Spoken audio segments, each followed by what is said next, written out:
말씀의 기갈이 왔을 때 젊은이들이 가장 먼저 피해를 본다는 사실에 대해서 어제 페미니스트에 대해서 구체적으로 제가 말씀을 드렸습니다. 하나님의 말씀의 기준을 놓치면 하이 커리어만 쌓는다고 죽도록 고생만 할 뿐 실제 본질적인 행복과 그 즐거움의 삶을 선물로 누릴 수 없다는 부분을 우리가 명심해야 합니다. 하나님의 말씀은 우리를 살리고 우리를 가장 복되게 합니다. 암중 모색, 캄캄함 속에서 벽을 더듬으면서 길을 찾아가는 것 같은 상황을 암중 모색이라고 합니다. 사람들은 어린 시절부터 죽을 때까지 살 길을 찾습니다. 행복한 길을 찾습니다. 생명의 길, 진리의 길을 찾지만 찾을 수가 없습니다. 하나님의 말씀을 떠나서는 성령께서 사람의 내면을 밝히 영적으로 비춰주시기 전까지 사람은 길을 찾을 수가 없습니다. 그러나 하나님께서 우리의 내면에 성령님을 보내주시고 하나님의 말씀 안에서 예수님이 나의 생명이다, 예수님이 나의 구원이시다, 예수님이 나의 소망이시다, 예수님이 나의 반석이시다, 예수님이 나의 전부이시다, 이것을 고백하게 하시거든요. 이 고백과 함께 삶을 일치시켜 나가면 길이 보이게 되어 있고 어떤 상황에서도 만족한 삶을 살게 되어 있습니다. 더 많이 가졌다고 행복한 것도 아니고 적게 가졌다고 불행한 것도 절대 아닙니다. 오늘 우리는 나름대로 일용할 양식이 있다고 한다면 우리는 이미 너무나 부유하고 넉넉한 사람입니다. 그러나 이런 하나님의 말씀의 기준, 그 은혜의 세계에 눈을 뜨지 못하면 평생 누리지를 못하는 거예요. 있는데 못 누리는 거예요. 그래서 우리가 참 지혜롭게 인생을 살아야 한다. 이 부분을 아모스 8장에서 경험하게 되어지는데요. 오늘은 14절 말씀을 보고 아모스 8장을 이제 결론을 내는 시간입니다. 14절을 보면 무릇 사마리아에 죄된 우상을 가리켜 맹세하여 이르기를 다나 네 신의 생존을 가리켜 맹세하노라 하거나 브엘셀바에 위하는 것의 생존을 가리켜 맹세하노라 하는 사람은 엎드러지고 다시 일어나지 못하리라 말씀합니다. 맹세한다라고 하는 이 단어가 3번 연거푸 나오고 있습니다. 그런데 어디다 맹세합니까? 맹세는 하나님께서 우리들에게 자주 하시는 표현입니다. 내가 너희들에게 약속하노라, 이스라엘 백성들아, 내가 너희에게 맹세하노라. 하나님이 말씀하신 이 부분에서 절대 하나님은 헛소리를 하지 않으시고 당신의 말씀이 진실로 이루어질 수밖에 없다라는 표현을 쓰실 때 맹세라고 하는 이 표현을 씁니다. 그런데 인간이 맹세합니다. 사마리아의 죄된 우상, 그게 뭡니까? 자기의 욕망과 자기의 쾌락을 채우기 위해서 만든 우상단지 앞에서 맹세하는 겁니다. 그러면서 다나 네 신의 생존을 가리켜 맹세하노라 말씀합니다. 그거 다 가짜입니다. 그럴듯하게 차려져 있고 거기에 뭔가 임재가 느껴지는 이 정도의 거룩성을 가진 종교적인 제단들, 그거 다 가짜인데 그 앞에서 맹세하는 거예요. 어떤 맹세를 하겠습니까? 거래 맹세를 하는 거죠. 내가 1,000만 원 바칠 테니까 비나이다 비나이다, 앞으로 1억을 벌게 해주세요. 이런 식으로 거래를 자꾸 하려고 하는 거예요. 신앙이 틀어지면 하나님과의 인격적인 관계가 이게 어긋나기 시작합니다. 부모 자식 간에 자식이 부모를 진짜 배기로 사랑하면 엄마의 하는 일, 아버지의 하는 일에 대해서 자식이 뭔가를 자꾸 도와주려고 합니다. 엄마 옆에 졸졸 따라다니면서 엄마 내가 음식 쓰레기 버릴게요. 엄마 설거지는 제 몫이에요. 엄마 힘드시죠? 청소 제가 할게요. 엄마 세탁기 빨래 제가 널어드릴 테니까 엄마 좀 쉬세요. 시키지 않아도 부모 자식 간에 있어서 그 관계가, 자식이 부모를 인격적으로 정말 신뢰하면 이 자식이 부모에 대해서 스스로 알아서 편의와 사랑을 부어줍니다. 그런데 이게 관계가 안 되면 자꾸 자식이 옆에서 엄마 나 설거지하면 얼마 줄 거예요? 엄마 쓰레기 버리고 오면 얼마 줄 거예요? 엄마 청소기 돌리면 얼마 줄 거예요? 이런 식으로 이제 거래 관계로 자꾸 바뀝니다. 신앙도 그래요. 우리가 하나님을 정말 사랑할 때는 아낌없이 감사하며 기뻐하며 자꾸 드리려고 합니다. 막 드리고 싶어요. 몸도 드리고 싶고 시간도 드리고 싶고 물질도 드리고 싶고 감사 예물도 드리고 싶고 뭐 선교 예물도 드리고 싶고, 남편이 보너스 타고 내가 보너스 타면 이것은 보너스니까 하고 11주도 안 뛰고 이거 가지고 놀자, 이런 게 아니라 이런 보너스 탈 때마다 하나님 감사합니다. 저는 여러 교회들을 다니면서 아직까지 우리 교회에서는 그런 분을 못 봤는데 희한합니다. 다른 교회는 적금 타면 이 적금 가지고 내가 이 교회에 뭔가를 해놔야 되겠구나라고 해서 이렇게 교회의 중요한 것들을 바꿔놓으시는 분들, 특별히 우리는 그랜드 피아노가 우리 교회가 필요합니다. 우리 교회는 안 필요한데 제가 있었던 교회에서는 본인이 적금을 부어서 그 적금 맞춰가지고 그랜드 피아노 1,000만 원 더 넘는 걸 이렇게 세워놓는 이런 분들도 봤어요. 이게 강제적이 아니라 인위적이 아니라 사랑해서 정말 기쁘고 감격해서 어떤 분은 본인이 이렇게 해왔던 폐물, 반지하고 이렇게 목걸이하고 귀걸이를 다 갖다가 바치는 것을 전 2번 봤어요. 그러면서 이게 사랑해서 그러는 거예요. 그거 갖다 바치세요 하지 않았어요. 그런데 인격적으로 하나님을 사랑하고 교회를 아끼는 마음이 들면 그냥 하고 싶은 거예요.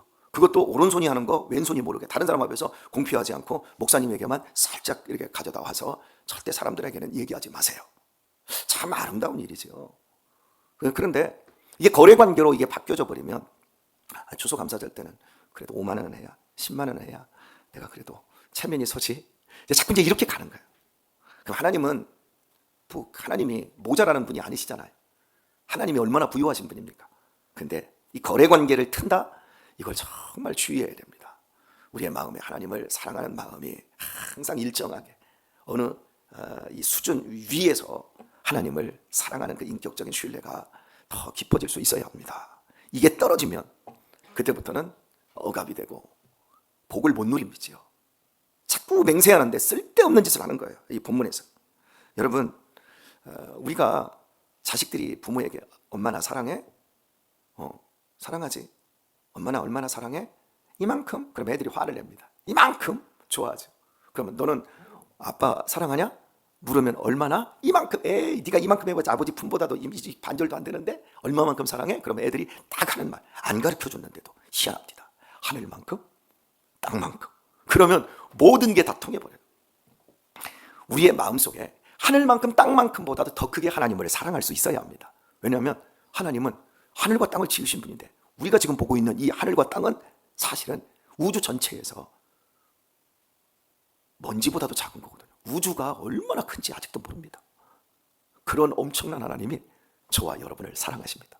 사랑하시는데 그냥 사랑하는 것이 아니라 아들의 피값으로 우리를 구원하사 종의 자식, 마귀의 노예였던 우리를 당신의 사랑받는 자녀로 입양시켜 주셨습니다. 얼마나 큰 사랑을 입었습니까? 얼마나 엄청난 은혜를 우리가 입었습니까? 말로 그 어떤 것으로 이걸 표현할 길이 없을 만큼 큰 사랑입니다. 이 사랑이 우리 속에서 느껴질 때 우리가 살아가는 이 짧은 삶 얼마나 짧습니까? 이 짧은 삶 속에서 일희일비하지 않고 일정하게 우리가 크게 맹세하지 않아도 하나님 사랑하시지요. 오늘도 해가 떴네요. 저 해가 뜬 이상 하나님이 나를 사랑하시는 게 변함이 없다라고 말씀하시는 거지요. 오늘도 어김없이 밤이 왔네요. 안식하라고요. 죽든지 살든지 있든지 없든지 미래가 보이든지 안 보이든지 저는 하나님이면 안식할 수 있습니다. 이렇게 우리 자신을 하나님께 드리지 않습니까? 이런 복락을 우리가 누리는 겁니다.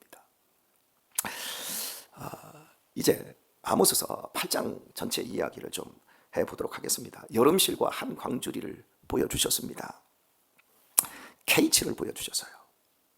그리고 나서 내가 너희들 이거 보고 있지? 그런데 내가 끝장을 낼 거야. 캐치할 거야. 이렇게 비유적으로 하나님은 말씀을 가지고 단어 놀이를 하십니다. 그래서 이스라엘 백성들이 니네들 보는 거 있잖아.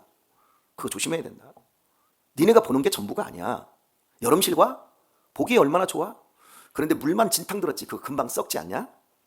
너희들 제대로 못 보면 끝을 봐야 되는데 끝을 못 보면 니네들 정말 끝장난다. 그런데 왜 이스라엘 백성들이 끝장을 날 수밖에 없는가? 공의가 없어요. 그리고 가난한 자들을 억압하고 착취합니다. 더 많이 벌기 위해서 저울, 도량령을 자꾸 속여요. 한 나라가 롱런할 수 있느냐? 아니면 정말 큰 위기를 당할 수밖에 없는 끝장을 가까이 가느냐? 이건 여러분 그 나라의 공무원들 수준과 그 나라의 가난한 사람들을 살펴보면 그 나라의 미래를 볼 수 있습니다. 공무원들이 구태의연하고 공무원들이 자꾸 뇌물을 요구하고 공무원들이 자꾸 거짓됩니다. 그러면 그 나라는 미래가 없습니다. 여러분들이 동남아를 가보든지 아프리카를 가보든지 그 못 사는 나라들, 정말 어려운 나라들 가보면 공항에서부터 공무원들이 자꾸 이 돈을 요구합니다. 얼마나 털어먹는지 모릅니다. 공항에서 외국인들을 상대로 털어먹는 사람들이 자국민을 상대로 공무원들이 안 벗겨먹을까요? 별짓을 해서라도 다 벗겨먹습니다. 제가 90년에 89년도부터 이제 운전을 시작을 해서 서울에서 운전을 하는데 이렇게 신호를 어기고 뭐 이렇게 차선을 위반을 하면 예전에는 1톤 트럭이 1차선을 못 들어갔어요. 2차선, 3차선으로만 가라는 거예요. 그런데 1차선은 어쩔 수 없이 추월하는 경우들 있지 않습니까? 그러면 교통, 순경, 이 사이카, 오토바이를 타시는 분들이 딱 숨어 있다가 딱 부릅니다. 그리고 나서 그러는 겁니다. 저는 제가 이제 직접 경험한 일이니까 당시에 딱지는 5만 원입니다. 점심값은 3천 원입니다. 어떤 걸 선택하시겠습니까? 이럽니다. 그냥 아예 달라고 해요. 그리고 이제 또 한 번은 100원짜리밖에 없는데요. 그랬더니 100원짜리도 받습니다. 100원짜리까지 다 훑어가요. 그러니까 당시에 경찰 월급도 좀 적었겠지만 그런 식으로 다 통해요. 이렇게 다 걷어가지고 또 위에다가 또 받치죠. 그러니까 나라 구조가 부정부패가 안 될 수 없는 이런 구조예요. 근데 지금 우리나라 이제 공무원 수준들이 상당히 우리나라는 높아져서 서비스를 얼마나 잘하는지 모릅니다. 예전에 70년대, 80년대 그때 이 공무원들 뭐 동사무소, 면사무소 가면 뭐 면석이가 무슨 벼슬하는 줄 알아. 예전에는 그랬어요. 근데 지금 막 서비스를 엄청 잘하잖아요. 엊그저께도 한국전력에 갔다 왔더니 그 서비스 조사하는 링크가 금방 옵니다. 그래서 만족하셨습니까? 다 묻습니다. 이렇게 이 나라의 미래가 좋으려면 공의가 이런 것들이 바로 지평이 돼야 됩니다. 그리고 여기에 한 가지, 가난한 사람들. 가난한 사람들이 무슨 얘기를 하나 들어보면 그 미래가 보입니다. 가난한 사람들이 에이 이 나라 그냥 전쟁 나서 망해버렸으면 좋겠다. 땅값은 겁나게 오르고 저 북한 김일성이가 내려와가지고 이 나라 아주 싹 쓸어버렸으면 좋겠다. 여러분 이렇게 말하는 사람들이 많아진다. 저 부자 자식들 그냥 다 망해버렸으면 좋겠다. 이렇게 그 위에 사람들을 시기하고 자신의 그 삶에 대해서 너무 괴로워서 원망하고 불평하는 말들이 많아지고 실제 가난한 사람들이 억압당하고 착취당하고 있는 현실이다. 그 나라에 미래 없습니다. 여러분 필리핀 가보십시오. 그 나라에 미래가 있는지. 몇몇 사람들이 그 나라 모든 땅을 다 가지고 있습니다. 그리고 너무너무 가난하게 삽니다.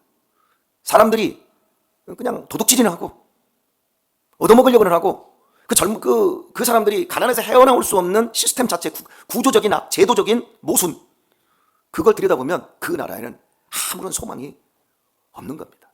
이게 이 두 가지를 이게 보면 그 나라의 미래를 볼 수 있어요. 우리나라는 그래도 젊은 날 제가 어린 시절을 이렇게 돌아보면 우리 가난한 사람들도요 국가에 대해서 원망을 하지 않았어요.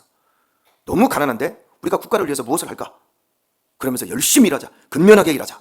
그럼 우리도 한번 옛날에 필리핀하고 버마, 현재 미얀마입니다. 그 나라가 정말 잘 살았었습니다. 그 나라만큼 우리도 한번 잘 살아보자라고 하는 꿈을 가난한 사람들에게도 있었거든요. 근데 지금 여러분 우리나라 이제 젊은 세대들 한번 보세요. 젊은 세대들에게 별로 꿈이 없어요. 현재만 있어요. 에이, 어차피 뭐 결혼도 못 할까? 어차피 뭐 집도 못 살까? 좋은 차 타자. 다 차로 갑니다. 그리고 여행이나 다니자. 다 차 사고 여행 다니고. 야 먹방이나 하자. 맛있는 거나 먹자. 현재의 그 삶의 모든 것을 다 쏟아붓는 이런 쪽으로 가게 되어집니다. 그러니까 여러분 부정부패 그리고 거짓으로 더 많은 돈을 벌려고 하고 가난한 사람들을 착취하려고 하는 이런 구조적인 속에서 하나님께서 너희들 이제 캐치 끝장낼 거야. 그렇다면 여러분 하나님께서 이스라엘 백성들에게 요구하시는 것이 과연 무엇입니까? 너희들 내 말씀대로 살아야 돼. 양식이 없어 또 물이 없어서 줄이는 것도 가라는 것도 아니야. 너희들에게 제일 필요한 풍요는 하나님의 말씀이어야 돼. 그런데 말씀에 기갈이 오는 날이 와. 너희가 북에서 동으로 이 바다에서 저 바다로 찾아도 너희들 말씀을 찾을 수 없는 날이 와. 그때는 젊은 사람들도 팍팍 쓰러질 거야. 이 말씀을 이제 정리해 볼까요? 창세기 4장에 보면 가인과 아벨이 제사를 지내지 않습니까? 하나님께. 하나님이 아벨에게 응답을 하십니다. 그러자 가인이 화가 나서 그 동생을 때려 죽입니다. 제가 한번 묻습니다. 여러분은 여러분의 예배가 날마다 드릴 때마다 다 연락이 되십니까? 여러분이 느끼기에 여러분이 예배를 드리는데 정말 순수하게 생각했을 때 느낄 때 하나님께서 100% 여러분이 100으로 예배를 100번 드리면 1000번 드리면 예배가 모두 상달되어집니까? 여러분, 예배가 잘 안 될 때도 있는 거 사실 아닌가요? 여러분의 마음에 예배 드리고 나서도 속이 상한 것이 그대로 있을 수 있고, 어떤 때는 예배를 드리고 나면 하나님이 연락하신 것 때문에 여러분 마음에 성령으로 충만하고 기쁨으로 충만해질 때도 있지만, 예배를 드렸는데 막 짜증이 나고 힘들고 어려움들로 내 예배가 상달이 안 됐구나, 이런 걸 느끼실 때가 있지 않습니까? 그때마다 사람 때려 죽이면 다 때려 죽이게요. 예배가 안 됐어도 다시 기회가 있잖아요. 그런데 동생을 때려 죽입니다. 그리고 이제 하나님이 가인에게 와서 네 동생 어디 있느냐, 네 아우가 어디 있느냐 할 때 가인이 하는 말이, 내가 동생을 지키는 사람입니까? 오히려 역으로 물어요. 그런데 이 말이 진리예요. 잘못되었지만 형은 동생을 지키는 사람입니다. 형뿐만 아니라 동생도 형을 지키는 사람입니다. 여러분, 여러분의 예배가 성공하고 여러분의 인생에 있어서 하나님의 말씀에 복을 받기를 원한다면 여러분은 반드시 지키는 자가 되어야 합니다. 누구를? 돈을 지키는 자가 되면 안 되고요, 여러분에 이게 붙여져 있는 가장 가까운 사람을 지키는 사람이 되어야 합니다. 내가 뭐더러 그래요, 내가 저 사람 뭐더러, 저 사람하고 저 사람에게 내가 뭐더러 관심을 갖고 저 사람하고 왜 내가 말을 섞어야 돼요? 나 싫어요, 나만 내가 교회 열심히 다니면 돼요. 여러분, 그러면 말씀에 기갈이 옵니다. 그리고 그 말씀의 기갈은 나는 어쩜 살려는지 몰라도 내 주변에 있는 사람들은 다 죽이게 됩니다. 이거 조심해야 됩니다. 가인이 예배를 드리겠다고 제물을 하나님 앞에 드려놓고도 자기의 예배 제사가 연락이 안 된 것으로 동생을 때려 죽였을 때 그 입에서 하나님은 내가 동생 지키는 자입니까? 너 지키는 자가 되었어야 돼. 동생이 예배를 드려서 성공을 했으면 그 예배를 계속해서 성공할 수 있도록 지켜주는 자가 되어야 돼. 그리고 네가 그렇게 할 때 네 예배도 네 재물도 하나님께서 받으셔. 여러분, 우리 자신들이 지금 많은 복을 못 받았습니까? 나는 예배를 드리고 나는 그렇게 충성스럽게 일을 하는데 내 삶에 하나님께서 응답하지 않으셨고, 내 주변의 사람들을 보면 저 사람은 별로 나보다 못하는데 그 사람들은 응답을 받고 축복을 받고, 그래서 여러분이 배 아픈 것도 있을 수도 있습니다. 주의하십시오. 그 좋은 것들을 지켜줄 수 있는 사람이 되어야 합니다. 그걸 끄집어내리고 그것을 폄하하는 사람이 되면 안 됩니다. 저는 우리 교회, 제가 다음 주에 아이들을 데리고 국토종단을 가지만, 제가 여러분 왜 국토종단을 하는 줄 아세요? 애들과 제가 소통이 되고 인격적인 관계를 맺으려고 그러는 거예요. 그리고 애들끼리 인격적인 관계를 맺게 하기 위해서인 거예요. 우리 중고등부 보세요. 남자아이들은 좀 괜찮은데 여자아이들은 누가 와도 말도 안 섞습니다. 먼저 이 교회 와서 어린 시절부터 교회를 다녔어도 누구에게 말을 못해요. 왔냐? 야, 좀 챙겨줘라. 우리 지난번에도 서울에 뮤지컬인가 보러 갈 때도 얘기했습니다. 이번에 새로운 애가 오니까 얘기 좀 해주고 관심 좀 갖고 밥도 같이 먹고 해라. 그런데 얘가 서울 갔다가 저녁 때 올 때까지 여자아이들 누구도 얘한테 말 걸어준 애가 없는 거예요. 누구도 같이 밥 먹고 이게 없는 거예요. 선생님하고만 한두 마디 하고. 여러분, 이 새로운 애가 적응할까요? 여러분, 제일 사람이 인생을 살아가는데 제일 행복한 게 뭐냐면 돈이 많아야 행복한 게 아니라 관계를 잘해야 행복한 겁니다. 이건 셰익스피어도 그렇고 톨스토이도 그렇고 성경도 마찬가지예요. 혼자 잘 살면 뭐합니까? 혼자 그냥 잘 먹으면 뭐 할 겁니까? 그럼 우리가 가르쳐야 될 것과 우리가 해야 될 작업이 뭐냐면, 왜 자꾸 말씀이 기갈되고 은혜를 못 받는가? 그건 딱 한 가지예요. 내가 내 가까이 있는 사람을 지키는 사람이 되어야 되는데 지키지를 못하면 결국 내 자신을 지키지 못하고 내 자신 안에 있는 말씀을 지킬 수가 없는 거예요. 우리 이 개띠 무렵의 이 권사님들 다는 아닙니다. 거기에 딱 몇 사람이 딱 아삼육이 돼서 그 일들을 이렇게 할 때 여러분, 이게 관계거든요. 서로를 지키는 거예요. 서로의 헌신, 서로의 중심, 열심히 하려고 하는 걸 지키기 위해서 그래 해줄게, 그래 갈게, 그래 도와줄게, 이거 하자 그러면 막 하고 이러는 거죠. 여러분, 이거 잘해야 되는 거예요. 이런 전통을 그 밑에 사람들도 잘해야 돼요. 그러니까 지금 이게 한 30대 초반 이쪽에서 이게 지금 또 이어진 것 같아요. 그러니까 우리 이제 내은이나 그 또래에서 야, 우리 모일까? 우리 같이 할까? 그러면 그래 하면서 서로 막 협조하고 이제 그런 것들을 잘하는 거예요. 이게 아무것도 아닌데요, 여러분. 이게 사람을 살리는 거예요. 이게 하나님이 이 교회를 건강하게 하는 이 공동체를 만들어가는 하늘 가족이 되게 하고 성령께서 역사하는 전당이 되게 만들며 주님의 몸이 되게 하는 아주 중요한 원리입니다, 여러분. 이 함께 한다라고 하는 게 얼마나 중요한지 몰라요. 제가 그래서 국토종단에 가면 애들하고 이야기하고 함께 시간을 함께 보내고 나면 애들하고 소통이 되는 거예요. 그러니까 지금 우리 교회 보세요. 남자아이들이 국토종단 갔다 왔던 애들은 지네들끼리 똘똘 뭉쳐요. 그리고 새로운 애들이 이렇게 거기에 오잖아요. 그럼 남자아이들은 딱 오면 유신이나 다준이나 유민이나 이런 애들은 걔하고 엄청나게 잘 놀아줍니다. 그러니까 남자아이들은 국토종단을 갔다 오면 또 가고 싶은 거예요. 근데 여자아이들은 국토종단 가도 야, 좀 잘 좀 해줘라. 잘 좀, 예전에 그 선교사님 그 딸 이렇게 둘 그때 같이 갔었잖아요. 근데 그때도 좀 잘 좀 해줘라 해도 한마디도 안 합니다. 언니도 한마디도 안 하고 친구도 한마디도 안 하고 야, 좀 해줘라. 야, 하은아. 야, 순주야, 좀 해줘라. 그래도 뭐 원래 소극적인 애들이에요. 여러분 그걸 바꿔야 돼요. 그걸 못 바꾸면 나중에 자기가 죽어요. 내가 다른 사람을 받아들이지 못하고 내가 다른 사람에게 가는 것도 못하면 나중에는 소통이 안 돼요. 그러면 혼자 고립돼요.